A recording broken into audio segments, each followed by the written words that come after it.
السلام علیکم ورحمۃ اللہ تعالی وبرکاتہ نحمده ونصلی ونسلم علی حبیبہ المصطفیٰ اما بعد فاعوذ باللہ من الشیطان الرجیم بسم اللہ الرحمن الرحیم مولاي صلی وسلم دائما ابدا علی حبیبک خیر الخلق کلہم۔ معزز ناظرین، پھر آج ایک مرتبہ آپ کے سامنے ایک نئے ویڈیو کے ساتھ حاضر ہوا ہوں۔ امید کرتا ہوں کہ یہ ویڈیو آپ حضرات کو پسند آئے گا۔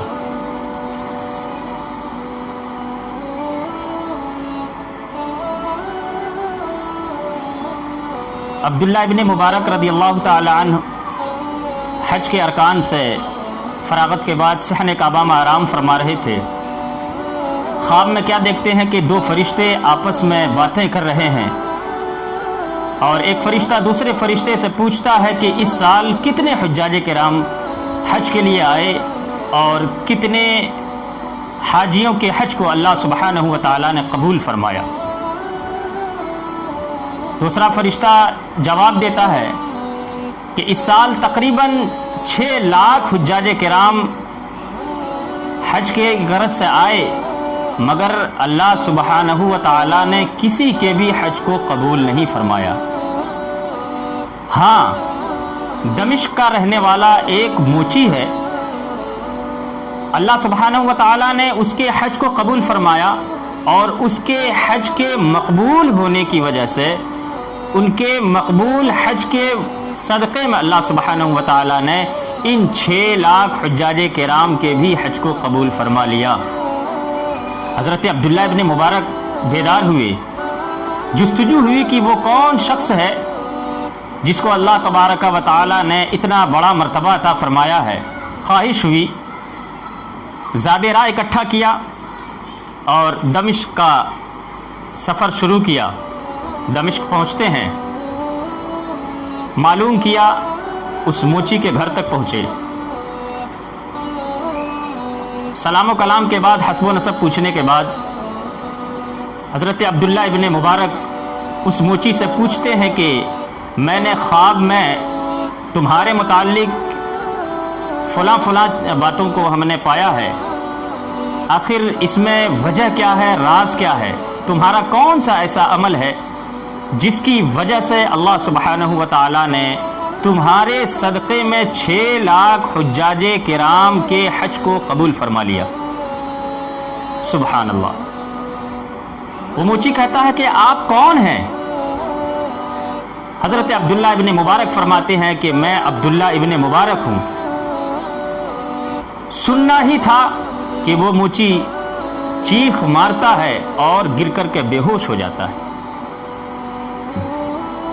کچھ دیر کے بعد جب ہوش میں آیا، حضرت عبداللہ ابن مبارک پھر وہی سوال کرتے ہیں کہ آخر تیرے مقبول ہونے میں، تیرے حج کو قبول کرنے میں آخر راز کیا ہے؟ وہ کون سی مصلحت تھی، وہ کون سی ادا تھی کہ اللہ سبحانہ و تعالی نے تیرے حج کو بھی قبول فرمایا اور تیرے حج کے مقبول ہونے کے صدقے 6 لاکھ حجاج کرام کے حج کو بھی قبول فرما لیا؟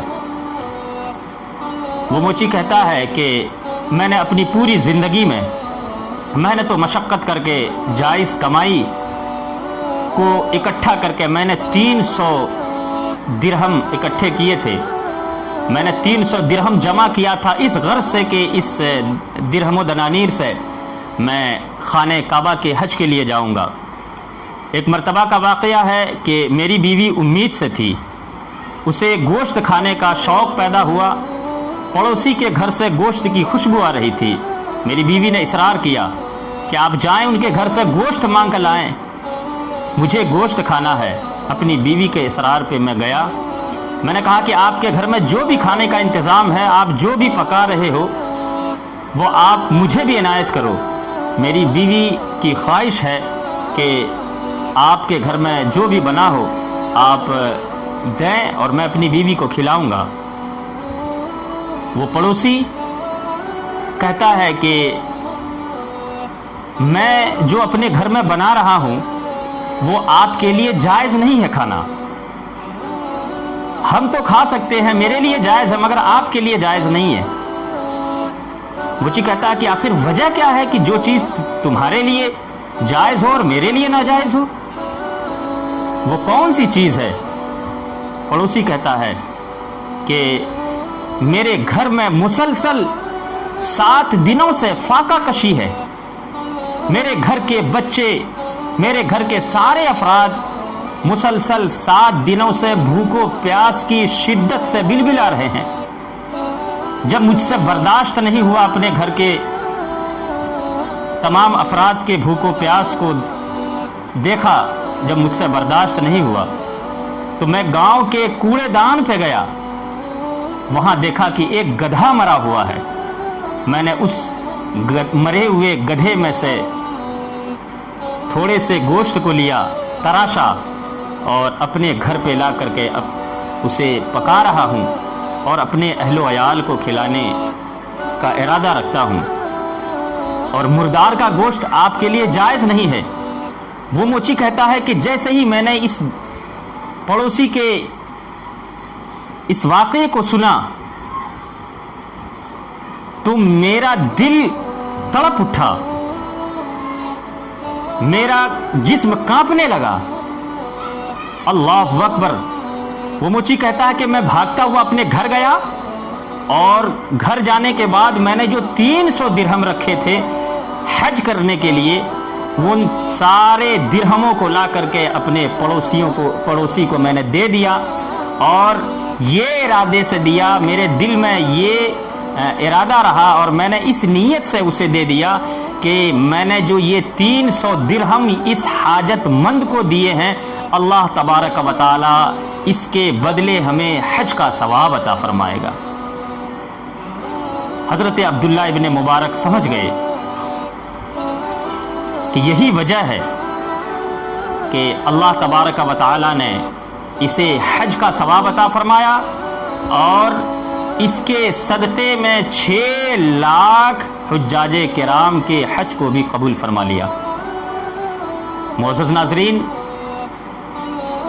آپ نے دیکھا کہ جو حاجت مند لوگ ہیں ان کی حاجتوں کو پورا کرنے میں اگر رضائے الہی مقصود ہو آپ کا اور ان کی حاجت کو آپ پوری کرتے ہیں تو اللہ تبارک و تعالی اس کا آپ کو اجر عظیم عطا فرماتا ہے، آپ عند اللہ مقبول ہو جاتے ہیں۔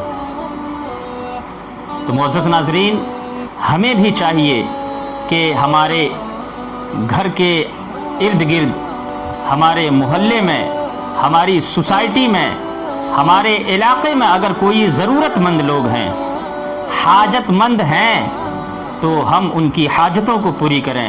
اللہ تبارک و تعالی ہمیں بے پناہ برکتیں عطا فرمائے گا، اور اللہ تبارک و تعالی ہمیں مقبول اور محبوب بندہ بنا لے گا۔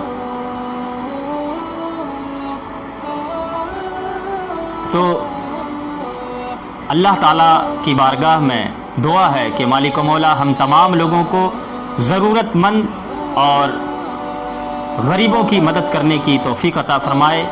تو اجازت دیجیے، اگر آپ اب تک ہمارے Islamic channel Qadri network کو سبسکرائب نہیں کیا ہے تو سبسکرائب کریں، لائک کریں اور شیئر کریں، تاکہ یہ خوبصورت نیکی کا کام آپ دوسروں تک پہنچائیں، تاکہ آپ کے بھی نامہ اعمال میں نیکیاں لکھی جائیں۔ اللہ تعالی ہمیں اور آپ کو دونوں جہان کی بھلائیاں نصیب فرمائے۔ اجازت دیجیے، السلام علیکم ورحمۃ اللہ تعالی